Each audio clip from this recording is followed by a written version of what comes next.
e é o mês de conscientização sobre a importância de se prevenir contra o câncer de colo de útero, a quarta maior causa de doença entre as mulheres em todo o Brasil. Eu estou recebendo aqui no estúdio para falar sobre esse assunto de grande relevância a médica ginecologista Juliana Grise, que vai tirar todas as suas dúvidas. A doutora Juliana já está aqui com a gente. Primeiramente, seja muito bom dia amanhã. Seja muito bem-vinda ao Manhã da Gente. Bom dia para a senhora, doutora. Obrigada, Joana. Muito obrigada pela oportunidade. É isso aí, olha só. Primeiro, antes da gente começar esse bate-papo aqui sobre esse tipo de câncer, né, que ainda atinge tantas mulheres em todo o Brasil, você que tem alguma dúvida, tem algum questionamento, você pode mandar a sua dúvida para a gente, tá? O nosso WhatsApp é 83 981 45 75 70. 83 981 45 75 70, tá? Já manda aí a sua dúvida, porque aí a gente vai interagindo aqui com a doutora e ela vai esclarecendo. Primeiro, doutora, esse câncer, vamos começar pelo óbvio, né?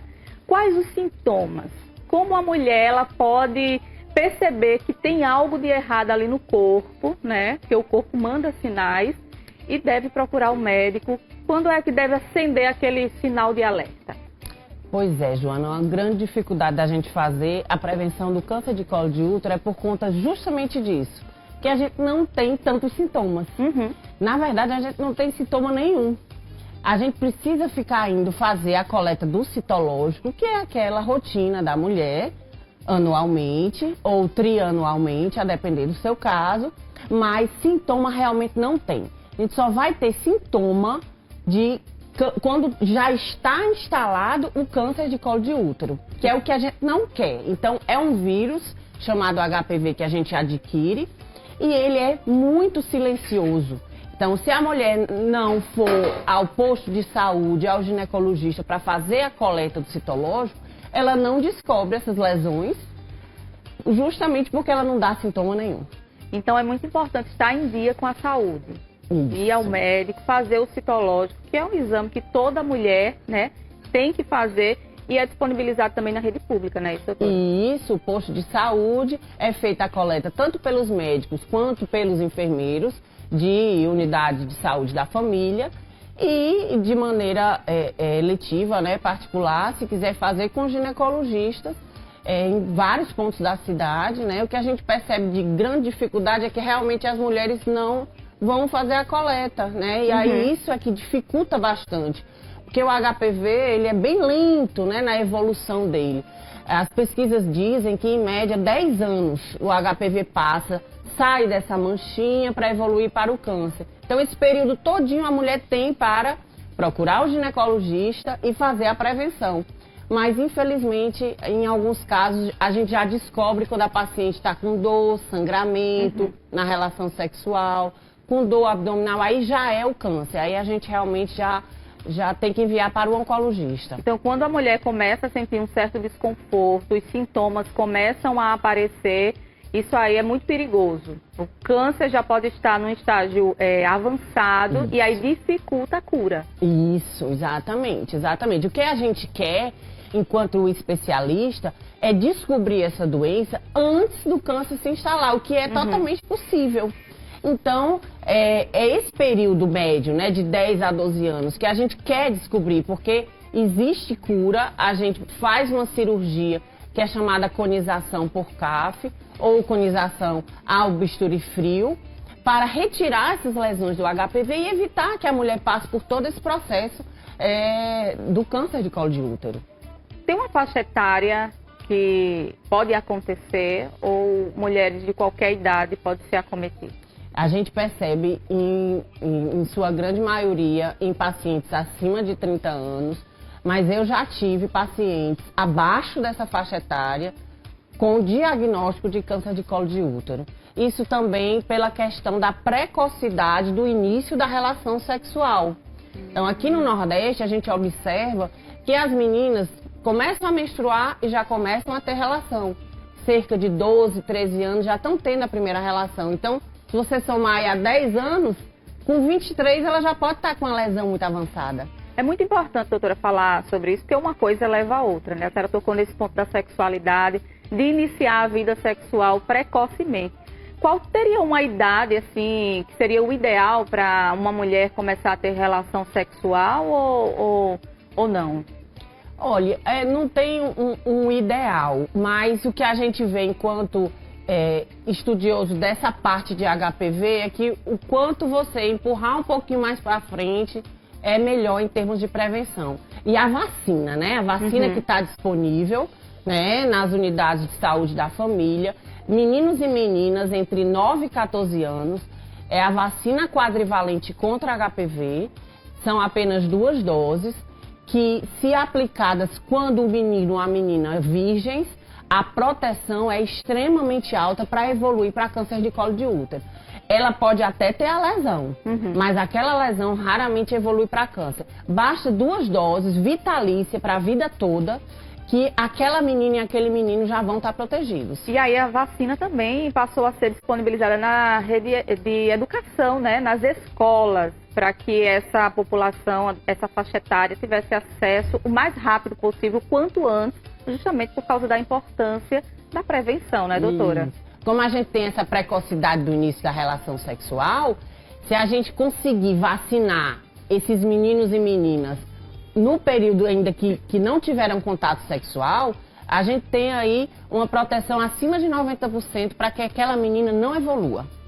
Hoje a gente está falando sobre um assunto muito importante aqui, né? A gente sabe que o público do Manhã da Gente é um público feminino, na grande maioria. Claro que os homens também gostam de assistir, mas a grande maioria é de mulher.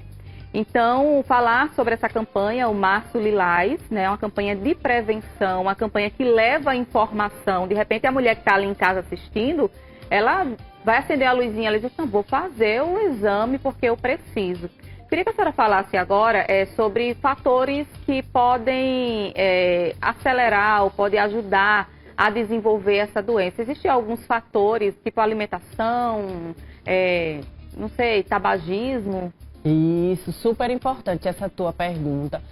Realmente, o tabagismo é que a gente vê uma grande associação com a rápida progressão das lesões, né? Então, pacientes que têm problemas autoimunes, doenças que imunodeprimem, né, o organismo, por exemplo, o HIV, por exemplo, pacientes transplantadas renais, pacientes com algum tipo de doença autoimune, lúpus, por exemplo, elas são pacientes mais suscetíveis a evoluírem. São as pacientes que a gente tem mais dificuldade de fazer o controle dessas lesões. Então, fumantes, uso de drogas e pacientes com doenças autoimunes, né? Então, são o grupo aí principal que a gente tem mais dificuldade de conter. Essa questão do estresse é super importante também, mas pacientes que praticam exercício físico, a gente vê que é uma proteção excelente, a alimentação regular também, né, de frutas, verduras, vitaminas, também são vários cofatores para a gente fazer aí essa proteção do organismo, mas principalmente aí nesse público que a gente vê uma fragilidade maior. Sim, doutora, e o fator genético?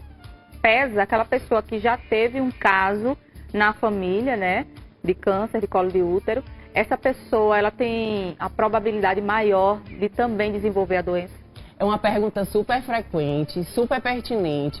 A gente fez uma atualização agora, semana passada, sobre essa parte de HPV. São atualizações online que a gente faz.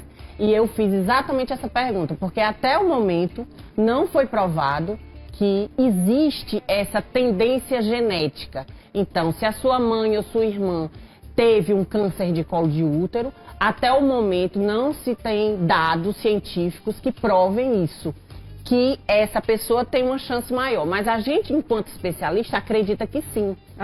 Então, mulheres que têm mãe ou irmãs que desenvolveram um câncer de colo de útero, a gente tem que ter um cuidado maior com essa paciente, que é uma paciente que, no mínimo, aí tem uma fragilidade para que o HPV ele persista, porque não basta só ter o HPV, ele tem que persistir. Para ele persistir, precisa de uma imunidade baixa, precisa de vários fatores que a gente acredita que, inclusive, o genético, ele está aí incluído aí nesse pacote. Mais uma vez, né, a gente está falando aqui sobre câncer de colo de útero, uma doença silenciosa, né? Por isso a importância da mulherada se prevenir. De que forma? Realizando os exames de rotina, indo sempre ao ginecologista. A gente sabe, né, doutora, as mulheres têm esse hábito, né, pelo menos a grande maioria, de sempre estar frequentando o ginecologista.